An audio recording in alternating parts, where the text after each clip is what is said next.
것을 말한다는 것입니다. 그래서 24절을 말하는 거죠. 비록 비참한 상태에 있어도 그런 현실은 지나가는 현실이라는 거예요. 자기가 보는 지금 현실은 지나가는 현실이다. 영구적인 뭔가 있다는 것입니다. 그게 뭐예요? 여호와 하나님이 결국 하나님 자신이 나의 기업이시니 그러므로 내가 그를 바라리라. 하나님 자신이 나의 소망의 근거입니다 라고 말한 것이죠. 그러므로 그는 26절 말씀대로 여호와의 구원을 바라고 잠잠히 기다릴 수 있었습니다. 기다리는 얘기를 하는 거죠. 하나님을 바라봄으로써 그렇게 하게 되는 거죠. 그리고 하나님은 31절 말씀대로 우리를 영영토록 버리지 아니하신다는 것을 보게 된 것이죠. 하나님은 우리를 잠시 근심하게 하지만 자신의 풍부한 인자하심을 따라 긍휼히 여기실 것을 보는 것입니다. 하나님의 마음에 합한 자, 곧 환난과 극심한 인생에 처하는 가운데서 하나님을 믿음으로 보는 자는 바로 이런 놀라운 경험이 있다는 것입니다. 다윗의 고백과 별로 다를 바가 없어요.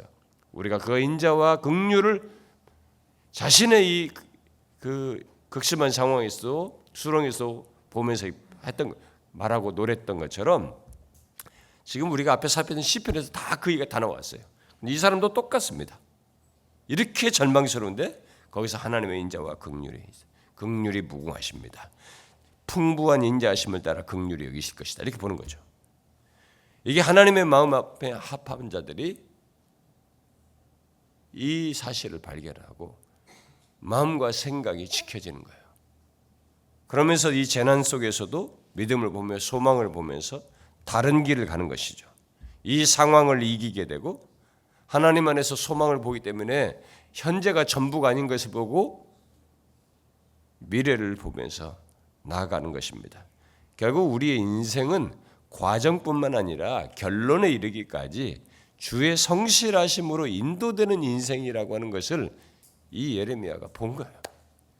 내가 이렇게 절망스럽지만 내 재난과 고초, 몸에 담즙이 나온다니까 이게 몸에서 우리가 마음에 고통하면 몸에 담즙이 나온다잖아요. 그 정도로 자기가 쓴 것으로 가득 채울 정도로 고통스럽지만 그러나 이 하나님을 보니까 이 과정뿐만 아니라 결론에 이르기까지 주의 성실하심이 자기를 인도한다는 거지. 그래서 결국은 선한 결론으로 이끄는 인생이라고 하는 것을 하나님의 백성들의 이 여정이라는 것은 하나님의 백성에 대한 스토리라고 하는 것은 바로 그런 스토리라고 하는 것을 보게 되는 것입니다.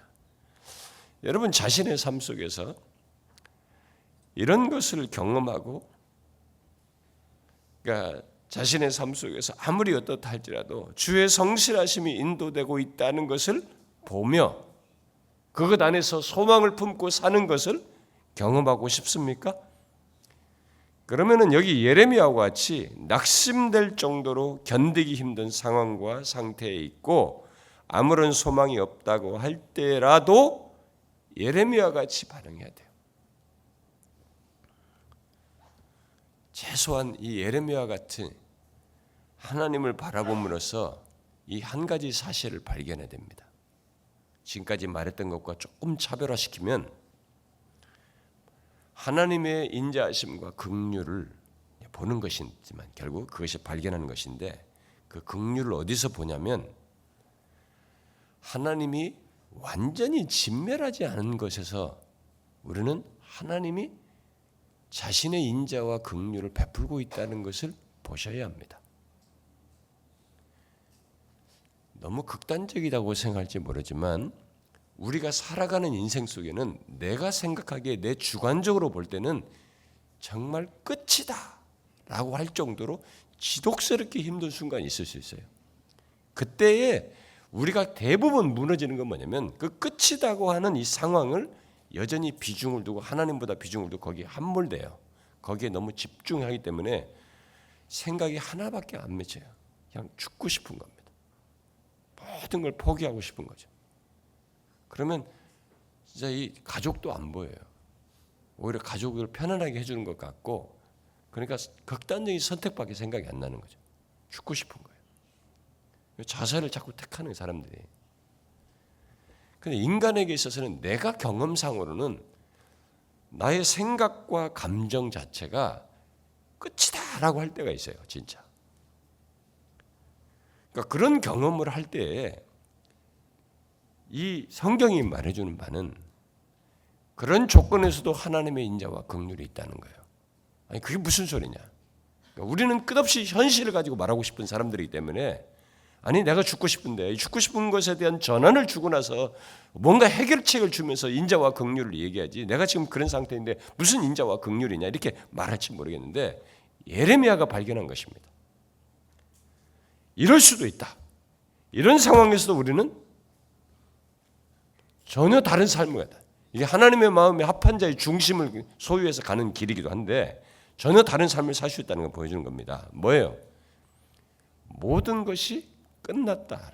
완전히 진멸된 것이 아니라면 아직 완전히 끝난 것이 아니라면 하나님은 현재 시제로 계셔요. 내 삶 가운데. 내가 아직 살아있잖아요. 살아있다는 말은 아직도 나를 통해서 뭔가를 준다는 것이고 기회를 준다는 것이고 이것은 과정이라는 것이고 이 과정을 지나서 하나님이 뭔가를 하시고자 하는 아직도 하나님 편에서 행하시는 막후가 있다는 것입니다. 이 사실을 보면 이런 현실을 그렇게 힘들었는데 그 다음 날이라니까 아침이 새로운 거예요. 아, 주의 성실하심이 오늘도 있구나. 내일 일어나 보니 주의 성실하심이 있는 거예요. 아직도. 내가 살아있고 나에게 아직도 보이는 겁니다. 그러니까 이거 끝나고 나니까 어떻게 됐습니까? 예레미야가 쓸모가 아직도 있었어요. 하나님께서 그들에게 잡혀갔지만 이집트 거기까지 따라가가지고 그들에게 계속 하나님 메시지를 전했어요. 하나님이 무엇을 말하는지 썼잖아요. 있는 것입니다. 그러니까 막 끝났다고 할지라도 아직 내가 살아있는 한 하나님은 나에게 기회를 주는 것입니다. 어떤 이민자가요, 이민 가지고 이제 다 낭패를 본 겁니다. 그러니까 할 것도 없는 거예요. 그러니까 죽으려고 한 거지. 그런데 그 사람이 어떤 계기로 이렇게 이제 뭐 예수를 믿겠는지 하여튼 누구 접촉점으로 해도 안내를 받았는지 이제 예수를 좀 그래도 절망하지 말고 예수를 믿도록 이렇게 한 것입니다. 근데 그 사람이 그때 마음에 그래도 여기서 죽지 않고 한번 살아보고 싶은 욕구가 생긴 것입니다. 근데 그 사람이 이제 그런 과정에는 아마 하나님께서 좀 감동을 해주셨겠죠. 딱 그러고 나서 변화보니까 자기가 살 길이 보이는 거죠. 그래도 이렇게 하면 살 것 같아. 그래서 비록 바닥이지만 바닥에서부터 일을 시작해요. 이 사람이 다시 이렇게 삶을 용서하게 다시 일으키는 거예요. 그때 자기가 죽었더라면 끝장났을 일인데 이런 과정이 있었던 모든 스토리를 하나님께서 자신을 건지신 것으로 감사하는 거죠. 옛날에 어떤 사람이요 자살하기 직전에 저하고 만난 적이 있습니다. 근데 그 자리에서 이제 하나님의 말씀을 이렇게 들었습니다. 근데 이 사람이 그 말씀을 듣고 자기도 예상치 못하는 이해하기 힘든 마음의 평강이라고 할까요? 너무 마음이 편안해진 걸 경험했다는 거예요. 그들로부터 이 사람의 삶이 완전히 바뀌었습니다. 우리는 나를 현재 시제로 두었을 때 죽을 것 같다 전부다고 하지만은 아직 완전히 진멸하지 않았을 때는 하나님이 나에게 인자와 긍휼을 거두고 있지 않아요. 아직 현재 시제로 있는 것입니다. 내일 일어나 보십시오. 주의 성실하심이 있어요. 아침마다 새롭습니다. 하나님은 지난번에도 얘기했지만 우리 앞에서 얘기했지만 우리를 지키시는 게 목적이에요. 영혼으로까지 데려가는 게 목적이지 이 세상 몇십 년 가지고 나를 설명하려고 하질 않습니다. 이게 아무리 소중하다 할지라도 그것으로 우리의 운명과 나의 존재를 설명하고 싶어 하지 않아요. 몇십 년짜리 밖에 안 사는 나를 구원하시기 위해서 독생자를 보내어서 죽게 하셨어요. 어마어마한 대가와 가치를 지불했습니다. 그렇기 때문에 하나님은 그것으로 얘기하는 거죠. 이것으로 일상에서 힘든 것과 인생에서 힘든 것으로 너의 존재와 운명을 말하지 말라는 거죠. 하나님은 우리를 지켜서 영원한 영광으로까지 데려가려고 하는 게 목적이에요. 그 과정에서 우리를 다루시는 과정이 있을 뿐입니다. 여러분, 그래서 내가 지금 살아있는 한, 아무리 힘들어도 내가 지금 현재 존재하는 한 나를 향한 하나님의 인자와 긍휼은 거두어지지 않았습니다. 있어요. 하나님의 성실하심이 여전한 것입니다. 그래서 아침마다 새롭습니다. 그것을 보셔야 합니다. 특히 예수 그리스도 안에서 구속함을 받았다, 의롭다함을 받은 자로서 내가 있다는 것은 환경 가지고 설명할 수 있는 성질이 아니에요. 하나님의 아들 독생자로 말미암아서 구속하든 받은 자로 내가 존재한다는 것은 이런 것으로 몇십 년짜리 지나가는 것으로 설명할 수 있는 성질일 것이 아닙니다. 이런 사실 때문에 이 하루아침이 그런 독생자의 피가 묻은 존재로서 현재를 살고 영광으로 나아가는 나이기 때문에 나를 향한 하나님의 성실하심이 지극히 큰 겁니다. 여전히 새로워요. 그런 사실을 알고 현재 이 모든 상황, 아무리 힘들어도 그렇게 해주신 하나님을 바라보아야 되고 현재를 향해서 나에게 인자와 자비를 베푸시는 하나님을 바라보아야 하는 것입니다. 그게 하나님의 마음에 합한 자의 길이에요. 우리의 인생인 것입니다. 저와 여러분이 그런 길을 갈 수 있기를 바랍니다. 기도합시다.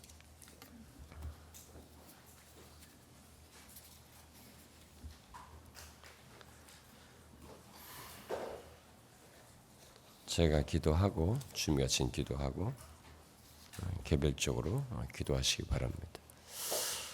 하나님 아버지 감사합니다. 우리가 못 보는 것이 너무 많습니다. 우리는 종종 눈에 보이는 것, 힘든 현실, 또 일어나 보면 그 문제가 여전히 있고 또 일어나 보면 또 여전히 어려운 것이 있어서 그것만 보기 때문에 고통스럽고 힘들고 수고밖에 없는 것 같고 절망스럽고 뭐 그렇습니다. 그러나 하나님이 내가 눈에 보이는 어떤 현실과 여전히 풀리지 않는 그런 상황 속에 나를 두셨다 할지라도 그 가운데 나를 살게 하시고 그리스도의 피로 구속한 자로서 존재케 하시며 새로운 하루를 주신 것은 아직도 우리를 향하여 인자와 긍휼을 베풀고 계시며 주의 성실하심이 우리를 향해 베풀어지는 줄을 알고 오히려 그러신 하나님으로 인하여 소망을 품고 나아가는 저희들이 되기를 원합니다.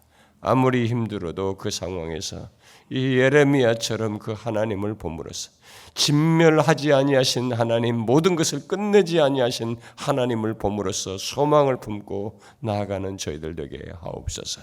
오히려 아침마다 주의 성실하심으로 인하여 새롭습니다라고 고백하며 그런 것을 매일같이 감지하며 고백하며 살아가는 저희들 되게 하옵소서. 예수 그리스도의 이름으로 기도하옵나이다. 아멘. 하늘에 계신 우리 아버지여, 이름이 거룩히 여김을 받으시오며 나라가 임하옵시며 뜻이 하늘에서 이루어진 것 같이 땅에서도 이루어지이다. 오늘날 우리에게 일용할 양식을 주옵시고 우리가 우리에게 죄 지은 자를 사하여 준 것 같아 우리 죄를 사하여 주옵시고 우리를 시험에 들게 하지 마옵시고 다만 악에서 구하옵소서. 나라와 권세와 영광이 아버지께 영원히 싸움나이다.